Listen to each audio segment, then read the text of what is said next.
Hello FPL managers and welcome back for another video. My name's Jack and today we're having a look at the fixture watch for the next 5 or 6 game weeks or so, as we have had Double Gameweek 29 announced by FPL, so we have a lot more information on teams and players to target. If you guys are enjoying the FPL videos, drop a like and subscribe, as it really does help out the channel, and click the notification bell as well so you guys make sure that you don't miss any future FPL videos, as there will be lots more FPL content coming your guys' way with the busy fixture schedule to end the FPL season. And with that being said, let's jump into the video.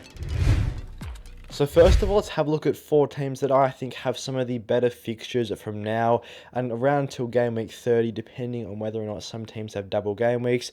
I also just wanted to say Brighton are another team with good fixtures, but since they do blank in game week 25, I didn't want to discuss them, as I just wanted to go for teams that had good fixtures this week as well. But saying that, if you do want to bench Brighton players this week or bring Brighton players in around game week 26, 27, they do have some very, very good assets in Matoma and March, and potentially other defensive options as well. But having a look at the teams that we have listed here, these are 4 teams that I think have pretty good fixtures coming up. The first one being Liverpool. Obviously they do double in game week 25 with Crystal Palace and Wolves. Then Manchester United at home in game week 26 isn't too bad. Bournemouth away in game week 27, a very, very good single game week fixture to try and rival some of those teams that do have doubles in game week 27. They do blank in game week 28, but a lot of managers are looking to either wildcard free hit around game week 28 as well, so that can be fairly easily navigated with some chips. And they do double once again in game week 29, and they are only one of 3 teams that do have 2 doubles in game weeks or from now until game week 29. So it's good to have those Liverpool assets in for the extra fixtures, and we will have a look at some more Liverpool options later on in the video. So I think Liverpool, especially considering they've been in good form in the Premier League this season, or sorry, in the Premier League recently, should I say, in the last couple of matches, they could be some good options to target. Aston Villa as well, another team that has some pretty good fixtures coming up. They have very good single game week fixtures as well, which does make them very, very appealing, as they do have some of their harder fixtures combined together in a double game week. And I think there are a couple of options worthwhile keeping an eye on from Aston Villa, as they are a side that have done a bit better under Unai Emery since his appointment. In game week 25, they got a good fixture of Everton, back it up with Crystal Palace in 26. West Ham away, definitely not the most difficult in game week 27. And they do have a very, very good fixture in blank game week 28. I think it is good to have Aston Villa players in. If you're not looking to free hit in game week 28, or you don't have enough players for game week 28 right now, you can get on an Aston Villa player who've got a very good fixture in a blank game week 28 in Bournemouth at home. They could be a nice team to target if you're looking to avoid the blank game weeks. And Aston Villa do also avoid the blank in game week 32, so if you are looking to avoid as many blanks as possible, you can pretty much have an Aston Villa player in your team from now up until game week 32 without having to really worry too much about getting them out of the side. As also, since today, there was double game weeks announced for Aston Villa in game week 29 with Chelsea and Leicester as their fixture in this week. Does make them a lot more appealing as assets. Obviously Chelsea would have been a difficult fixture by itself, but combining this with Leicester, who are a side that have struggled to keep clean sheets and have conceded quite a few goals recently, a good couple of fixtures from an attacking perspective for Villa. And they have Nottingham Forest at home in game week 30, so a very good run of fixtures for Aston Villa. And with Ollie Watkins in some great form, he's a player that I am going to speak about later on in the video. Arsenal, also another good side to have a look at. They double in game week 25 and have very good single game week fixtures from game week 26 through 29. And they're also a side that do well at avoiding blank game weeks, obviously playing in blank game week 28 with a good fixture of Crystal Palace at home.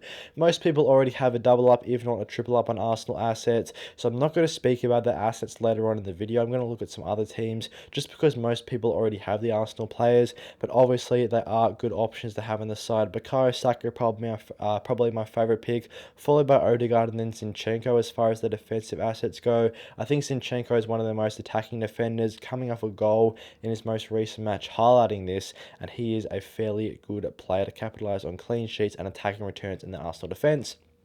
And West Ham as well, another side that do have some good fixtures coming up. They've got Nottingham Forest at home in double and blank game at 25. So a good option, or good options for this week if you are looking to get in any West Ham players this week. And there are a side that I haven't seen too much conversation about in recent weeks. They've then got Brighton, Aston Villa in game week 26-27. They do play in blank game week 28, all being a difficult fixture against Manchester City. It is still better than blanking, and they do have a double, which was announced in game week 29, which is a pretty good double in Southampton and Newcastle, both at home. So we are going to speak about a couple of West Ham players.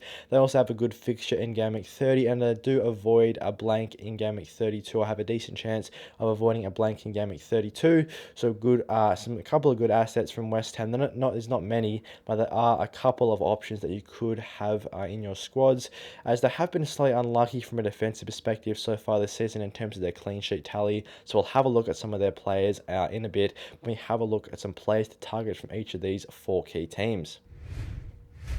So the first team we're going to have a look at, obviously a very popular team to target right now. A lot of people are looking to get in at Liverpool assets, and they have been in good touch recently in the Premier League, so I do see why there are tempting options, especially ahead of a pretty good double game week with Crystal Palace and Wolves. Mo Salah is the first asset here. He's a player that I really wanted to get in my team, as at 12.6 his price is expected to rise fairly shortly, and he's one that's been in good form in the Premier League, coming off a goal and an assist in the Champions League loss to Real Madrid this morning. So Salah, a player that's been in excellent form in both domestic and cup competition. He's brought his tally up to 8 goals and 6 assists for the year. Obviously not as high as some of the other premium assets, but he's in very good touch at the moment for Liverpool, and he does have the highest predicted points in game week 25 of any player, with 11.1 by Fantasy Football Fix. So clearly a good asset to have, especially for game week 25. And since Liverpool do have that second double coming up in 29, I think now is a good chance to jump on Liverpool players, and Salah is by far my favourite asset from them. Andy Robertson, probably my second favourite option as well, as the Liverpool defence has been a bit more solid, especially as of late, picking up a couple of clean sheets in their last few games. Robertson is my favourite defensive asset because when you compare him to Trent's price, he is 0.5 cheaper, and if you want to get a nailed-on starting Liverpool centre-back, you pretty much have to go for Van Dijk, and he's 6.5, and for the extra 0.3, getting Robertson in could be worthwhile, considering that Robertson has picked up 5 assists this season, obviously has pretty good attacking potential, and he's got a good XA number here of 4.0, which is ranking towards the top amongst defenders so far this season on FPL, and his expected clean sheets figure not the best at 5.37, but as I touched on, Liverpool's defensive form has been slightly better recently in the Premier League. Obviously not great against Real Madrid in the Champions League, but they are a very, very good attacking unit. So hopefully Liverpool can continue some good Premier League defensive form. And then I think Robertson, a nice option, considering he's a differential as well at just 6.8% compared to Trent, who does have over double his ownership at the moment right now. So Robertson looks to be a nice option there. And my third favourite pick is Darwin Núñez, as I don't want to go for a Liverpool double up necessarily in defence, especially when the defenders are so expensive. So going for Trent at 7.3 and Robbo at 6.8, maybe not the best usage of money, especially Liverpool don't get a clean sheet. That's a lot of money spent in your team for 2 players blanking. So Darwin Núñez, a player that's been in good form recently for Liverpool, picked himself up a goal in the Champions League and in his most recent Premier League fixture, and at 8.7 he looks to have finally started converting some of his chances and could be a very nice forward option at that price. If you do have Harry Kane or another player in the forward line at a premium price, dropping them down to Darwin Núñez could be a great way to afford an upgrade in midfield to get Mo Salah or Andy Robertson also as an upgrade in defence. I think Darwin Núñez with a 9% ownership right now could be a player that if you do have in the sides could see have a massive rank increase, as considering that he just gets so many chances for Liverpool. Looking at his XG here of nearly 10, obviously he's only scored 6 goals, but the chances are there. He's just got such high points potential. His expected assist stat of 4.35 is actually not too bad either as well. So he is creating some pretty good chances for his teammates. So I think Darwin Núñez a really nice pick, especially after getting the start in the Champions League, showing that he was good to recover from that shoulder concern. I think he's going to be a really nice differential to have as far as Liverpool assets go as well. Let's have a look at the last couple of teams here in Aston Villa and West Ham. Quickly looking at Aston Villa, I just wanted to say that I'm not a massive fan of Mings and Buendia, but if I had to recommend my three favourite players from Villa, it'd probably be these three options at the minute. But Ollie Watkins is a real main player that I wanted to talk about. I think he's an excellent forward asset right now, considering that players like Mitrovic and Tony are falling out of favour because either they're blanking or haven't been in good form. Also, Tony is in concerns with getting another suspension from the build-up of yellow cards. So considering that Watkins has been in such a great form recently, providing returns in each of his last 4 games with good fixtures coming up, and he avoids blanks in game weeks 28 and 32 whilst also doubling in 29, I think he's going to be a nice option at just 7.2. If you've got Tony in your teams or you've got Nketiah in your teams and you're looking for a different forward asset, Watkins, a fairly affordable player at 7.2 with just a 5% ownership right now, could see you guys have a massive rank increase. Also a great option as well, if you've got a premium forward, you can drop them down to Watkins. It allows you to make that big upgrade up to Salah. If you don't currently have Salah in your team and you're struggling to try and find a way to get him in, bringing in Watkins could be a good option, as I do think you could match some of the other premium forwards right now, whether that's Harry Kane for points, just considering his good fixtures and his good form at the minute. He's put up 7 goals and 5 assists on the season, which is a fairly good output for a player of around £7 million. His XG is also sitting at about 7, so definitely not the worst either. And I think Watkins, a real player to consider for the squads, is a nice differential, especially after this double game week 29 announcement for Villa. Quickly looking at some other players, Tyrone Mings, another decent starting defensive option at just 4.3. He is kind of another option along with Tarkowski at that very, very cheap price that is getting consistent starts for his side. He's put up 5 clean sheets this year as well as 2 assists. He is generally a pretty good threat from corners as well with headers, so I wouldn't be surprised if he pops up now and again with an attacking return from that source. And perhaps Aston Villa a bit unlucky not to have even more clean sheets, as their expected clean sheets is about 6.5 at the minute. And the third play here is Emi Buendia, just a 0.5% ownership. Hasn't been in the worst form recently, picking himself up a couple of goals and assists across his last 5 to 6 games. Good fixture this week at Everton away. Wouldn't necessarily recommend him as a transfer in, just considering how many other good midfield options there are. But at 5.7, maybe you could have a look at him if you find some better form. But by far my favourite Aston Villa asset is Ollie Watkins, and he's a player that I would encourage managers to at least keep an eye on over coming game weeks. Looking to some West Ham assets now, that are another team that I've identified to have some pretty good fixtures coming up from at least now until game week 30, and a lot of their assets are quite differential. So if you guys do want to break the template or want to just keep an eye on a couple of players that I haven't really seen too much discussion about, we are going to have a look at some players here. The first one is Vladimir Coufal. He's been getting some pretty good minutes at the moment for West Ham, and at just 4.1 to get a nailed on starting West Ham fullback. It is pretty good value. West Ham extremely unlucky in terms of the amount of clean sheets they've got this season. As you can see here, Coufal only 2 clean sheets on the year, but their expected clean sheets figure is nearly at 7. West Ham have actually only conceded the 6th least goals this season, yet they haven't kept that many clean sheets. This is sort of conceding just 1 goal a game, not too much more, without really getting too many clean sheets. So very, very unlucky from that perspective that they don't have more defensive returns. And Coufal, a player that can get up the pitch. He's provided an assist so far this season, and he has shown in previous seasons as well that he can notch up a few assists each year. So he's a nice option to have or keep an eye on, at least at 4.1.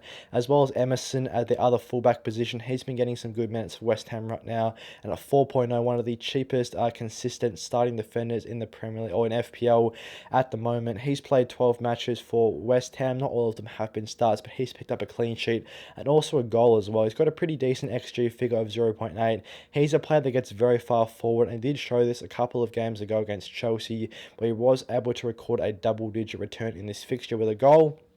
So he's one at a similar price to Coufal that can provide some decent attacking threat. And when you accompany it with West Ham's fairly strong defence in terms of goals conceded this year, he could be a good option if they start putting up more clean sheets, as they have been very unlucky in that perspective. And now, speaking of my favourite West Ham asset, this is a player that I haven't seen hardly any discussion about, to be honest, in Jared Bowen. He's coming in at 8.0, so obviously another midfield asset, which is hard to get into the size just considering the amount of good midfield options. He's kind of in a boat where, yes, it'd be a nice option, but he's tough to get in, just considering Rashford's a really good option around his price, plus Mo Salah coming into favour in that premium bracket. And then, of course, you've got all those Arsenal lads in Martinelli, Odegaard, and Saka, who a lot of people do have in their teams. It can kind of be tough to squeeze in Bowen, but if you do want to look for a differential option with just a 2.8% ownership, I think Bowen could be a very good pick to have in the teams. He is coming off a 16-point haul a couple of games ago and has alternated returns and blanks for the last 8 consecutive game weeks, so he is getting returns quite regularly at the moment. He's made it 4 goals and 4 assists on the season. Not the most prolific tally. Obviously had a great year last year. Hasn't quite been able to live up those numbers this season, but his underlying stats are there. His XG is nearly up to 7. Unfortunately, hasn't been able to take as many chances this season as he did last year. Only only scoring 4 goals for his 6.55 XG. But a player with a good predicted points in game week 25 of 5.7, plus some pretty good predicted points across his next 6 to 7 fixtures, especially considering that West Ham do avoid blanks and have a double coming up. I think Bowen could be a player to keep an eye on and could be a nice differential to have with just a 2.8% ownership in the midfield. Thanks for watching today's fixture watch for game weeks 25 through 30. I hope you guys enjoyed the video and found it useful in terms of having a look at some more differential players that there hasn't been too much discussion about. Hopefully it kind of casts some light on some more differential assets. If you guys enjoyed the video, of course, drop a like and subscribe, as it really does support the channel, and click the notification bell as well so you guys don't miss any future FPL videos in this busy end to the FPL season. And with that being said, I'll see you guys in the next one.